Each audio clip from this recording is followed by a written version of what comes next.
Hi guys, Andy here again, and in this lesson we're just taking a quick look at how hard and exactly where you should place your fingers in the fret. Now, it's a fact of any learning guitarist that so many learning guitarists press down far too hard on their instrument.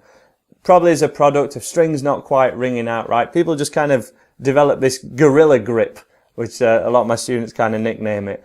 And it does prevent speed and effortless playing, and also means your finger ends just hurt far too much to even continue playing maybe, which is a real shame. So if from using this quick exercise, hopefully this will help you guys. Let's zoom into a close-up to check it out. Okay guys, let's cure your gorilla grip. For a breakdown of exactly all this lesson plan so you can follow the steps yourself another time, do check out the link below, but you can also follow the steps here. So we want to find out, just as an example, find the 5th fret on your thickest E string. Now on this particular guitar, that's the first dot here. Many guitars have a dot at 3rd fret, but you can also kind of count up from 0, so 1, 2, 3, 4, and we're going to use 5th fret just as an example.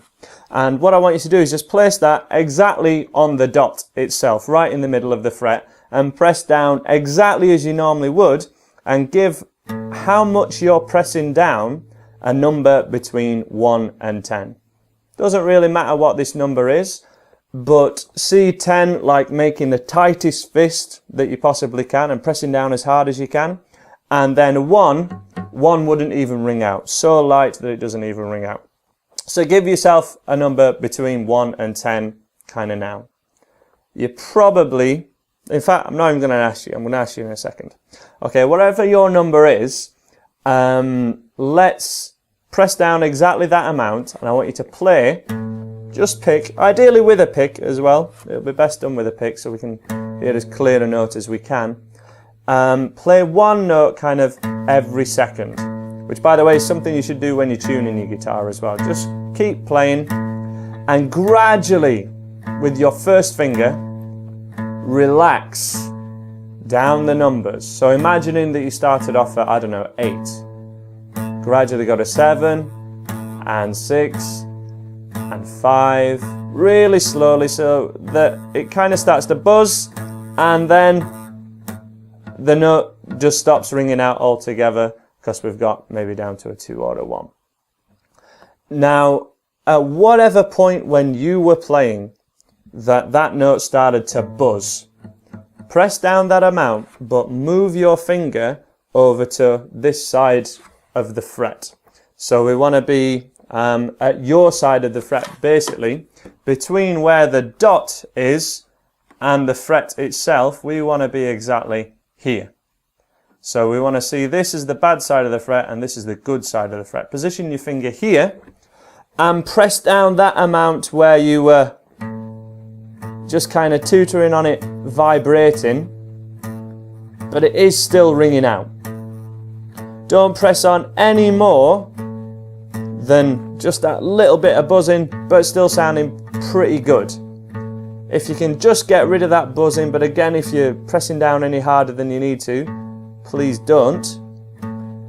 And then think of what number that is compared to where you started. Remember, that note's ringing out exactly the same. At an estimate, if you started off at a 6, you might have been able to get that down. That might be a 3 or a 4 now. That's what my students tend to say. And then we're going to move our first finger over to the bad side of the fret, over to this side.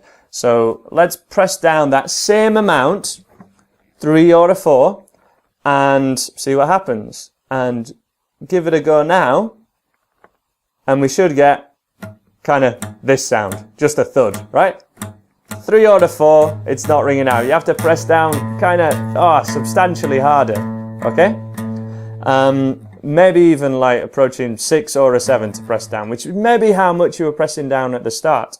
So if we're positioning your finger at this side of the fret, at the good side, this side, your side of the dot, you can press down substantially less, and that's going to really help you for any of your chord shapes or any single notes that you ever play on guitar. If you're, say you're taking the way that I teach an A chord, right, like this.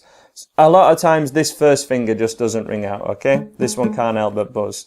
That one finger has to press down a little bit more than the others, but don't press down any harder with the other fingers while you're doing this. And hopefully you can repeat this exercise with any of your other fingers. So say your middle one, press down the normal amount, keep playing once per second, go really gradually, less and less, until it stops ringing out, and then play that note again, just tutoring on the edge, move it to the bad side of the fret. If it still rings out the other side of the fret, you're pressing on too hard. You need to position your finger at this side and have it still sounding pretty good. If we're playing really high up the fretboard, so say somewhere near the double dot up here, we want to be leaning kind of on this side of the fret, because even my fairly small fingers fill up the whole fret. But if I lean on this side of the fret, it doesn't sound very good. If I press on the same amount and lean at this side of the fret, you know, I have to be pressing at this side and kind of straight on. If I move this way, it suddenly starts to buzz. So finger placement is so important, and often in kind of the heat of the moment with songs is the first thing to kind of go. So taking just the first 3 chords at this beginner's course, you've got an E. Everything should be pretty much as far over this way as possible and sounding pretty good. Your A, your first finger is going to be at this side, so that one needs to be pressed on a little bit harder. But the other ones, as long as they're right on their tips, they should all ring out fairly easily without pressing on too hard. And using a capo, which we've just covered in the last lesson here, can really help to kind of squash these strings down and make everything easier to press. Because if your strings are really high off the fretboard, it's going to be much more difficult to kind of press down. So maybe use a capo, or use the songs in my beginner's course with a capo, which I listed, to make sure that you're kind of using the instrument in the right way. So feel free to repeat that exercise with your other fingers. Try it high, try it low. But that's just a bit of an eye-opener for a lot of my students in private lessons. So hopefully that will cure your gorilla grip, maybe. Hopefully you've enjoyed that. Check out andyguitar.co.uk, as I say, for the rest of the free beginners course. And subscribe if you like what I do. And I'm sure I'll see you again. Bye for now.